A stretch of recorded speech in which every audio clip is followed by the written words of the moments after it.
Welcome to Tea and Games. And a special welcome to new subscribers. I've gotten a few. Hi. Thanks for being here and joining me around the table. Although, I don't know, I just had trouble setting up the camera thingy, and so the table is not actually going to be visible today, but that's okay. We did it.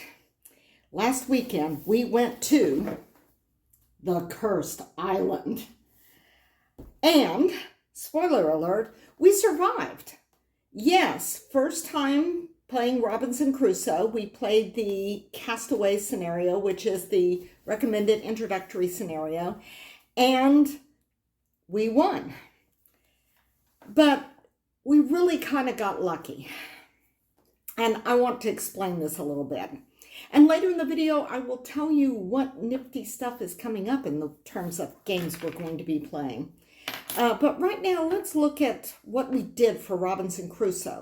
First of all, we used the Dized app. Let me see if I can get this in the frame better. Yeah, well, maybe not. We used the Dized app. It's spelled D-I-Z-E-D. And it has both rules for a ton of games, but also tutorials for some games, including Robinson Crusoe. So we did that, and it's excellent. I would say the tutorial is excellent. This is the first tutorial from the app that we've done. It is interrupted by commercials if you don't subscribe, and that was a little jarring the first time it happened, but you get used to it. It walked us through setup, which, I mean, this game is big and stuff is going everywhere and all over the table, and there's a lot of setup, and it is a little bit of a table hog, which is not surprising, really. So it walked us through the setup, and then it walked us through the first two rounds. The only thing, I went through the book like during and afterwards, and the only thing that is significantly different between doing it with the tutorial and just going cold on your own is that the tutorial has you pull out two pieces of equipment as your starting equipment, the pistol and biscuits, each one of which you can use twice to feed yourselves or people in your party or for biscuits, or temporarily increase your weapon level. You can use each of these things twice. And normally in setup, you pull out two starting equipment at random. I do not feel like that this made a huge difference in our win, though it certainly could have, because we only used one biscuit, and our health level was never dire enough that that would make any difference in living or dying on the island. So I don't feel like that made a big difference. It also has you build the shovel right off the bat because you're on the beach. The shovel has, like, that's the only requirement you have. So it's really the only thing you can build. And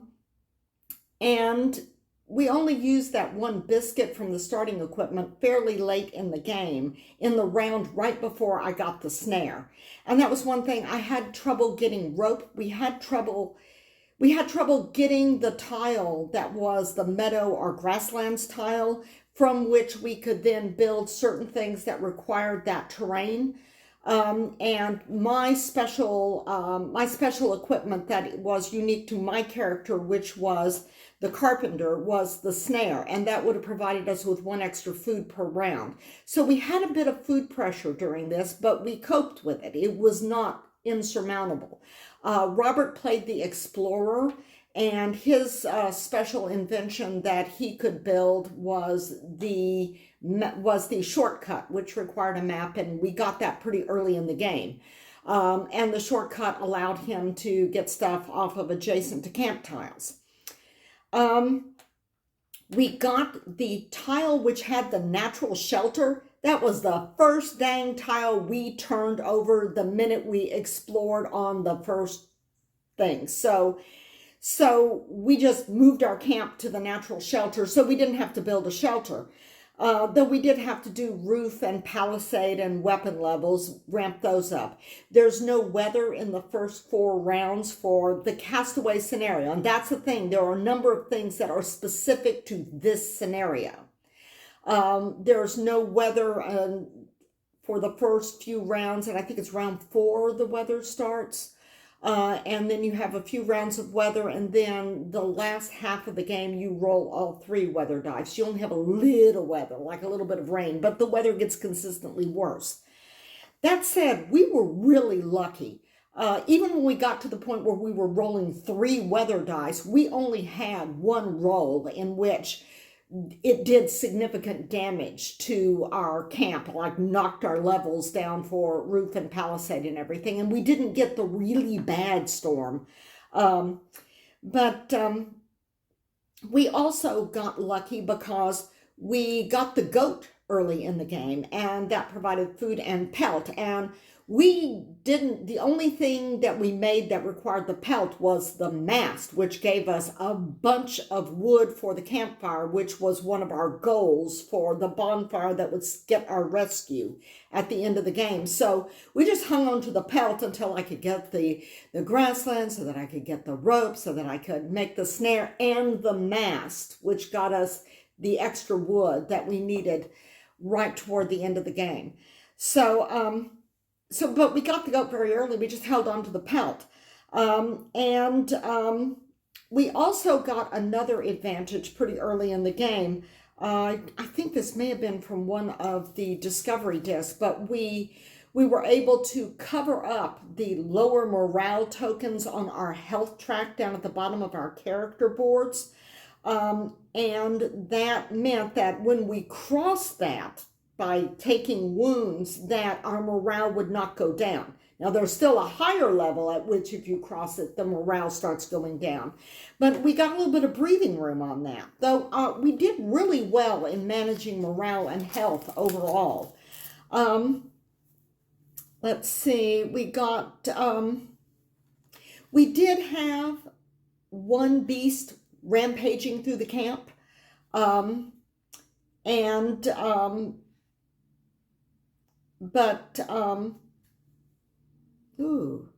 don't understand my note here. Never mind. We got a boost on weapons from one of the inventions we made. Or maybe it was a card, and we got a boost to our palisade and our roof from things that we made. We built a cellar, which we didn't use properly.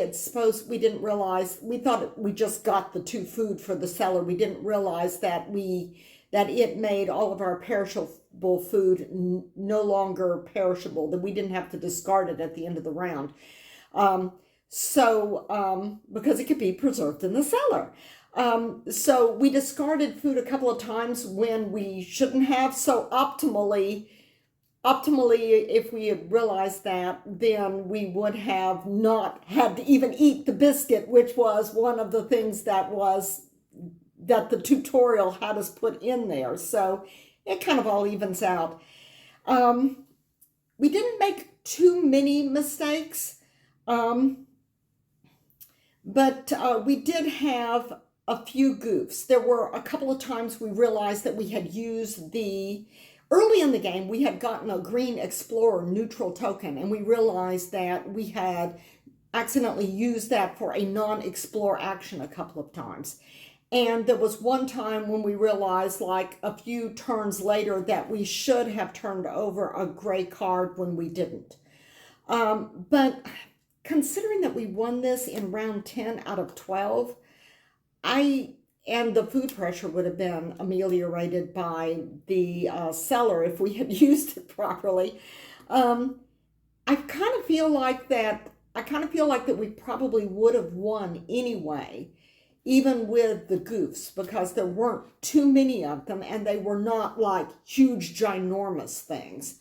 Because we did look at some of those things later. And I poured through the book afterwards, and as far as I can tell, we played everything correctly. The tutorial did a really good job of explaining how to play the game. We got that extra extra worker to place early. We got Robert the Explorer, his special invention was a shortcut. He got that very early, which means he could take stuff off of adjacent tiles, which helped with the food pressure.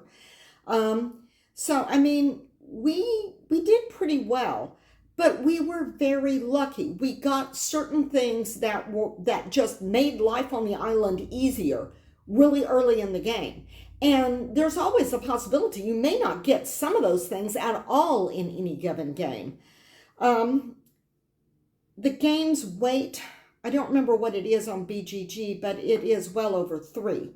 We don't usually play games over 3 because really complex games, I found that sometimes the complexity is such that it starts sapping the fun out of the game, that essentially it's not thinky hard so much. It's just like there's just so much crap in this game that it just makes the game not so much harder as just more annoying. I mean, there's a whole bunch of stuff that you have to do, which is hard and thinky and interesting. And then there's a whole bunch of stuff that you have to do, which is just tedious and soul-sucking. So we try to stay away from harder games because of the potential of running into the tedious, soul-sucking kind. This is not.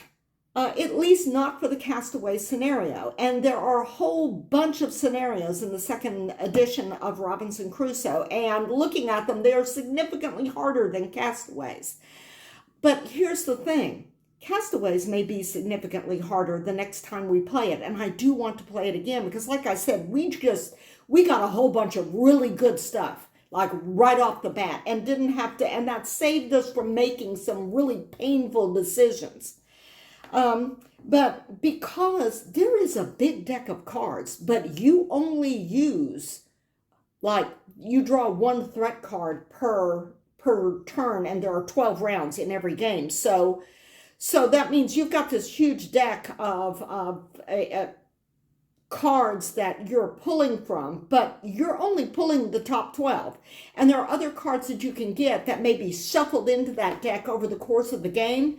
We only had 1 of those, and it turned out to be a really good one, and we got it. Again, it was bamboo, which gives us wood, and the Castaway scenario is extremely dependent upon getting lots and lots of that. But this is the heaviest game we've ever played, and we enjoyed the heck out of it. The only other game that both of us have played at a weight over 3 is Sleeping Gods. And we enjoyed this more than Sleeping Gods. Sleeping Gods, well, they're both very immersive. I dreamed about this game. No kidding, I actually dreamed about this game. But part of that is possibly due to the way we played it. We didn't get started on it until around 11 a.m. on Saturday. And going through the tutorial and learning the game and like clicking through the screens, that gameplay was fairly slow as we were getting ramped up and learning it for those first couple of rounds. But then each round after that, as we got more sure of ourselves and some of our choices were taken away, but also as we got the hang of the game and we were no longer having to go through screens, the speed of the game increased. Also, we were getting ourselves into a better position, which is ideally what you should do with this game. But so we had to break for a non-gamer birthday party, a family birthday party on Saturday. So we picked it back up on Sunday afternoon and finished it off. So it's possible that it felt very immersive because we basically spent the whole weekend on the cursed island. But Sleeping Gods has one storyline. This has a whole bunch of different storylines. And as I said, each storyline may play out very, very differently, depending upon the cards you pull each time, the discover tokens you turn out, the order in which you turn over those tiles, and the die rolls, because you do have to roll dice sometimes. Dice, I should say. So every scenario is going to be different, and it's going to be a different gameplay, even playing the same scenario over again, whereas Sleeping Gods just has one story. Now, Sleeping Gods has beautiful artwork, and you get a greater sense, I think, of journeying and discovery in that. But still, You can't beat this. This is a really good game. And let me see what else I said. Sleeping Gods also has a hellish combat system. We don't like combat in games. Just generally speaking, we just don't like it. I mean, I'm sure there's a way to do combat that is not going to annoy us, but Robinson Crusoe came pretty darn close. We had to deal with a predator in the camp, and that was pretty much it. It has a hunting deck with beasts so that you can encounter beasts on every single round if you just want to go out and fight stuff and get injured. But we tend to have an extremely conservative style of play for cooperative games, and especially on a first playthrough of a game. You know, it's like we're just trying to be really careful. And we did not hunt at all. We won the Castaways scenario. We fed ourselves. And we had the pelt that we needed to make the mast, which helped us get that extra wood for the fire to get the goal. And we did not hunt one single beast. We added beasts to the beast decks when it told us to. And after the game, we looked at what some of the beasts were to see what the combat was or what the rewards were and what the potential damage was, that kind of thing. It's very interesting. I think we may hunt on another game, and certainly in other scenarios, I believe we will absolutely have to. We're helped in this game because as a two-player game, we get to play with Friday, so that gave us an extra worker token. If you play solo, you get the dog. I kind of wanted the dog, though, just because dog. But we didn't play with the dog. But Sleeping Gods has pretty unpleasant combat, and it's just happening all the time. And so it's just basically, it's like, how tedious and unpleasant can we possibly make this? And also the ending that we got in Sleeping Gods was really disappointing. So we didn't have as many unpleasant things like combat in this. And although we had some bad weather events and we had one marauding beast and we did, you know, have things happen that spoiled our food at one point. But yeah, it's a nicer game in some ways. It really is. It's a little bit less punishing, which is interesting because everybody says this is like one of the most punishing games there is. But if you play the Castaway scenario and you're very careful and you get very, very lucky, it's just going to be difficult but doable. So it was actually really fun and we liked it a lot. As a co-op experience, the Castaways scenario is harder, much harder than Switch and Signal or Forbidden Island. I mean, tremendously mind-bogglingly harder than either of those two. It is possibly harder than the original Horrified Universal Monsters, but that kind of depends upon the luck of this game and to some extent the luck of that game as well, because it also has some dice rolling in it. And it also, in that game, depends upon the monsters you get. There are a couple of monsters that we just have, we can't win against them. We've just never gotten good at that. So, I mean, it depends a little bit on luck and a little bit on the difficulty level of, how things fall in individual games. But I think that if we hadn't been lucky, this would have been harder than Horrified, even with the hard monsters. But on the other hand, I would say this game, at least the Castaways that we played, which we got very lucky on, I admit, is much easier than The Captain is Dead.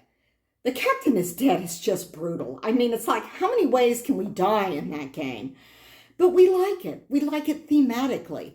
But this was a more pleasant game playing experience than that, even though this is rated as being a heavier game. But we did get really lucky on this, and I recognize that. We got a lot of great stuff really early in the game, and we didn't get a lot of bad stuff until really late in the game when we were just about to win, and it was not something that kept us from winning.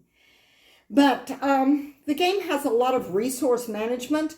because you got to make decisions on what you're going to put that wood to, if you're going to put it to building inventions or if you're going to put it on the wood pile.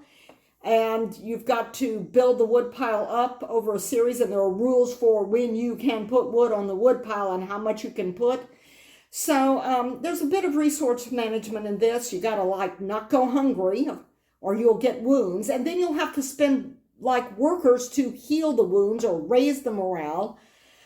So there's a lot of resource management. You don't have a lot of workers for your worker placement. I mean, that's dependent upon player count. Everybody gets 2 people for their character, and each character has special abilities. If you're playing 2-player, explorer and carpenter are really, really good, particularly since this is so wood-oriented, and exploration gets you good stuff. If I were doing 3-player, I'd probably do cook because they don't recommend soldier. They say it's not as helpful at lower player counts.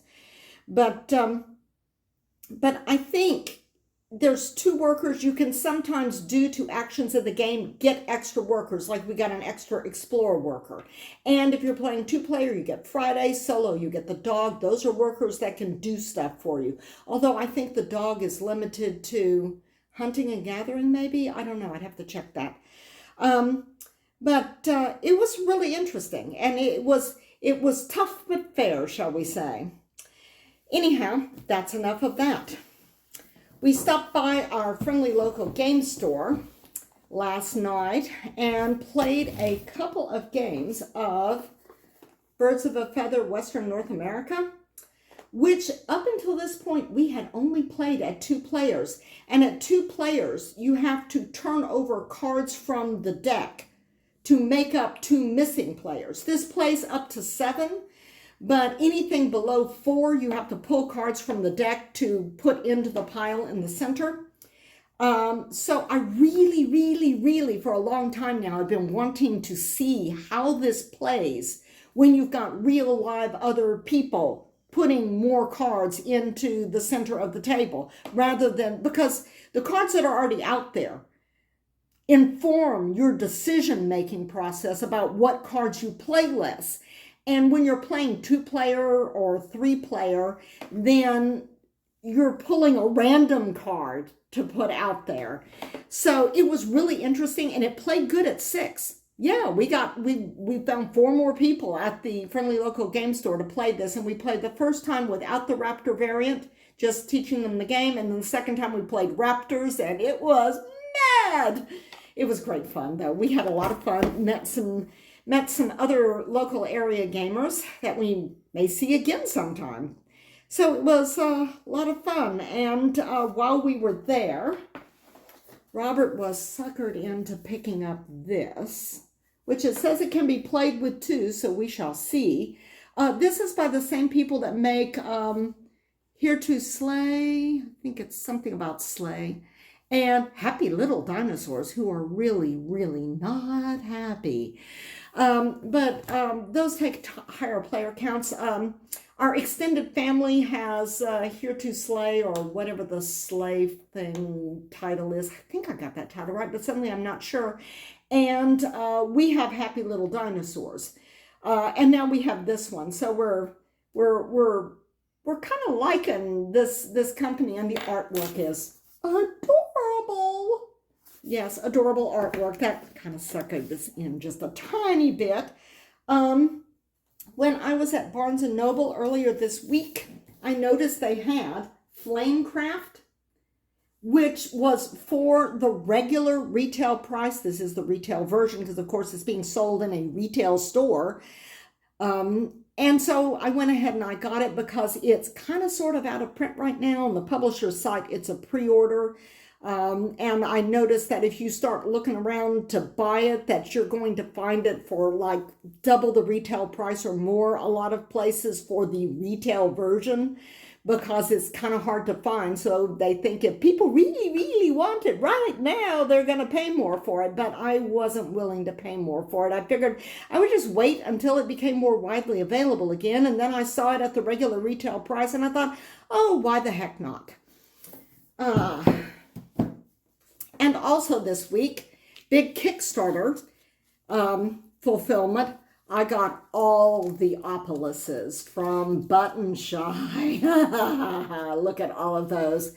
Sprawlopolis, Agropolis. I've heard such good things about these things. They were on my Button Shy wish list, but I just hadn't gotten around to getting them yet. I'm like buying new Button Shies, right?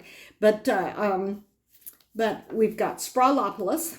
We've got the Sprawlopolis expansion collection, and I've also rolled in like some other things in here for this, I think. Yeah, there are some other, I've got some other stuff. Anyway, we got Agropolis and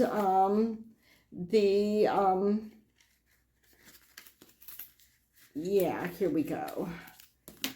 And we got the Invasion and Seasons here, which I put into the Agropolis wallet because that is in addition to the Expansions collection, which has its own wallet. That's why I tucked that in there. And we also have, and I also got, which I put in here, I also got Ultimalopolis and Combopolis allows, Combopolis